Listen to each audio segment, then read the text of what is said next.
Meron akong isang anak na babae na sinisikap kong maibigay ang maayos na kinabukasan sa pamamagitan ng trabahong hindi ko alam kung kaya ba niya akong ipagmalaki bilang kanyang ina sa oras na kanyang malaman. Katulad ng marami, nabibilang din ako sa isang babae na hindi pinanindigan ng lalaki na aking pinagkatiwalaan matapos magbunga ang aming pagtatampisaw. Napasok ako sa isang trabaho na never sumagi sa aking isip kung ano-anong itsura, sukat at hugis. Trabaho na sa una mamimili ka ng pagbibigyan ng iyong special na serbisyo. Trabaho na sa una dapat matibay ka hanggang masanay. Trabaho na sa lipunan ay legal naman.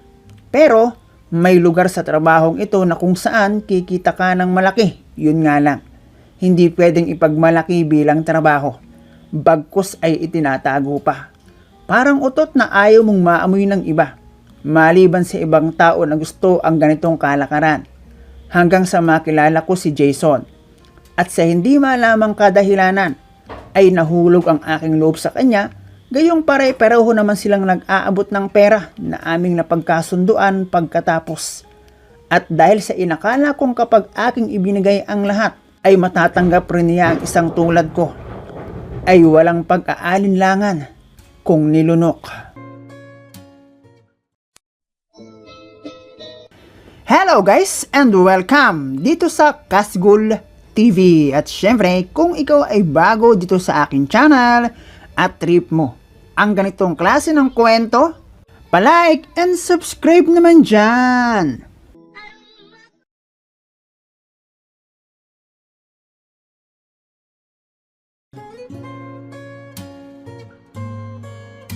Itago mo na lang ako sa pangalang Chay, 35 years old, tubong Marikina. 28 anyos ako nang mahulog ang aking loob sa isang lalaki na itago na lang natin sa pangalang Jonel. At dahil umiidad na rin ako, at kahit naman papaano ay gusto ko ang magkaroon ng sariling pamilya, pumayag ako makipag-live-in dahil matagal na rin naman kaming magjowa. Mabait at maasahan naman siyang tao sa aking pagkakakilala. Kaya naman kahit hindi lang siya ang lalaking gusto akong maging kapareha, ay siya ang aking pinili. Kahit sa kabila noon, ay kapwa kami, isang kahig, isang tuka. Idagdag pa ang aking mga magulang na shoulder ko rin, na kapwa pa mayroong karamdaman. Wala akong maayos na hanap buhay kaya umabot ako ng 28 ay wala pang sariling pamilya. At dahil nag-decision nga akong sumama sa aking boyfriend na si Jonel, pagkaraan lang ng isang buwan na aming pagsasama ay nagbunga ang aming maaligasgas na tagpo. Si Jonel lang naman ang unang lalaki na sumuyod, naglambitin na parang unggoy sa magkatabing bundok. Si Jonel rin ang dahilan kung bakit nakalbo ang bukid na dati ay masukan. At siya rin ang unang Poncio Pilato na umararo ng aking bakante at noon ay inosente at sagrado pang bukid. Kaya naman sa aming pagsasama bilang live-in partner ay madali lang niyang napabunga. Ang ginawa niyang pag-aararo at maitanim ang punla ng kabuglihan. Pero noong tumigil ako ng paghahanap buhay at ibigay ko ang lahat ng responsibilidad sa aking live-in partner na si Jonel, ay doon na siya parang naging hunyango na nagbabago ng kulay. Lumabas ang tunay niyang pagkatao at tila ba ako pa ang sinisisi dahil sa aking pagdadalang tao. Naging madalas rin ang aming pagtatalo hanggang sa point na nag-aaway na talaga kami. Hindi naman ako basta-bastang babae at talagang hindi ko ugali ang magpaapi. Ang masaklap wala pa naman akong ipon dahil ako rin ang nasuporta sa aking magulang. Sa trabaho na hindi naman malaki ang kita. Sa pagiging manicurista kasi ako kumikita sa isang parlor. Pwede kung pangbuhay dalaga. Pero kung meron kang sinusuportahan, abay mahirap. Pagkatapos ay mukhang nagkamali pa yata ako ng desisyon dahil sa aking pakikipag-live-in. Hanggang sa tuluyan na nga kami naghiwalay at umuwi ako sa bahay namin. Hindi naman ako sinumbatan ng aking magulang, pero talagang mas naramdaman ko ang hirap dahil sa aking kalagayan. Lalo na noong palapit na ang aking kabuwanan, ay talagang hindi ko alam kung saan ako kukuha ng aming budget. At talagang sa nangyari sa akin, although kasalanan ko rin naman, ay halos isumpa ko si Jonel. Di sana, palinis-linis lang ako ng kuko. Hanggang sa tulong din ng aking mga kapatid at sa awa ng Diyos na alam kong hindi naman kami pinabayaan, ay nakaraos din naman. At para makaluwag-luwag noong kaya na ng aking anak na sa bote gumatas, ay iniiwan ko na siya sa aking ina para ako naman ay makapagtrabaho.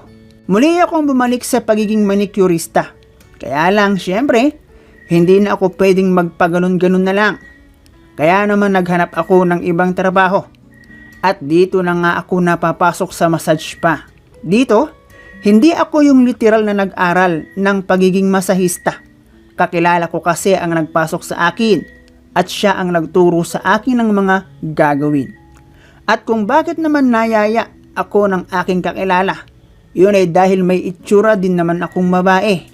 Maputi, balingkinitan ang katawan. May prumahan din naman. Kumbaga ay taglay ko ang karakas na kailangan sa ganoong hanap buhay. Dahil hindi ako yung tabain na babae kahit meron ng anak. At doon ko nalaman ang hidden agenda ng sinasabing ispakul.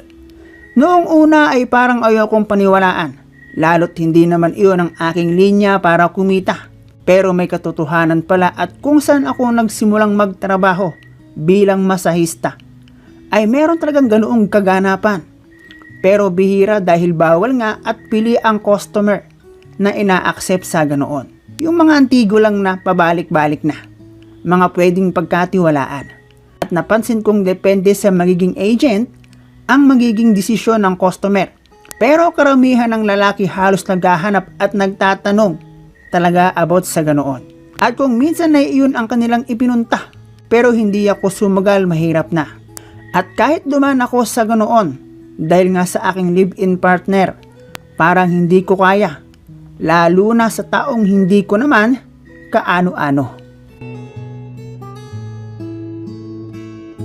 Pero nitong pumasok ang pandemic sa Pilipinas, dito na ako sinubok ng pagkakataon dahil nagsara ang aming pinapasukan.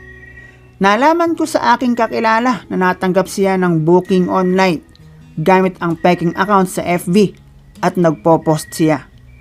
At nang tanungin ko ang kita kung okay ba at hindi delikado, sabi niya ay risky pero pwedeng kumita ng malaki lalo na kung galante ang kadil. At ibinigay nga niya sa akin ang kopya ng kanyang mga offer na ibinibigay sa mga nag-i-inquire sa kanya. At nakita ko ang mas mahal kapag merong call. Napaisip din nga ako ng mga sandaling iyon. Pwede namang ako ang magdala ng sitwasyon eh. Pagdating kasi sa hanap buhay, talo ka pag pahina-hina ka. Hindi pwedeng maarte. Kung magulang sila, dapat mas magulang ka. At kung hindi ako kikilos, magugutom kami.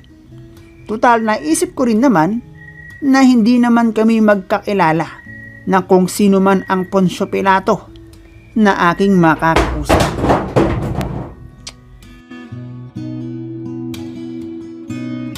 Sa aking pagsisimula, dahil totoong larawan ko ang aking ginamit sa aking ginawang Facebook account at sa aking pagsali sa mga group, naging madali para sa akin ang kumita.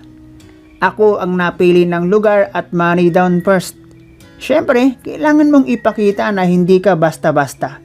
At kaya mong pumalag sakaling makaisip silang gawan ka ng hindi maganda. Dapat rules mo ang masusunod at dapat hindi mabali iyon. Dapat ipakita mong kahit ganoon ang trabaho meron ka, ay dapat nakita nilang karespe-respeto ka. At ginagawa mo lang iyon bilang trabaho. Kumbaga, walang personalan. Trabaho lang. Grabe, iba-iba talaga. May mga baliko pa nga eh. At hindi talaga maiiwasan ang kung minsan makatapat ka ng lalaking baka makalusot lang naman. Sabi nga. At habang nasasanay ako sa ganoong trabaho, Nang lumaon ay nahulog na pala ako sa pera. Yun bang sa paghahangad ko na kumita pa ng mas malaki, ay pinasok ko na rin ang mas higit pang ipinagbabawal na teknik. Pero syempre, depende iyon sa mga nagiging kausap ko pa. Syempre, lamang na doon ang gwapo. Hindi ito yung basta ka nalang bebe keke at tatanggap ng selepe pagkatapos. Dahil di hamak na mas risky ito. Dahil sa ganoon, kahit di mo type, kapag presyo na, dapat ipakita mong jika. Kahit ang totoo, gusto mo lang kumita. Mga tipong gwapo, may pera at mukhang pwedeng pagkatiwalaan. At kung minsan talagang pipikit ka na lang at iisipin na, mamaya naman tapos na ito. At dito ko na nga nakilala si Jason. Sa totoo lang ay marami ang gustong makipag-deal sa akin at namimili na lang talaga ako. Hanggang sa mag-inquire siya sa akin. Kung hindi ako nagkakamali sa aking pagkakaalala, ay pagkatapos iyon ng bagong taon 2021, ang sabi niya sa akin ay nasa bakasyon raw siya at nag-i-stay sa isang kondo. Matapos ang aming pag-uusap at gusto raw niyang mag-relax bago bumalik ng trabaho. Inalok niya ako nasa kondo na magpalipas ng gabi. Total naman raw ay may space para sa akin.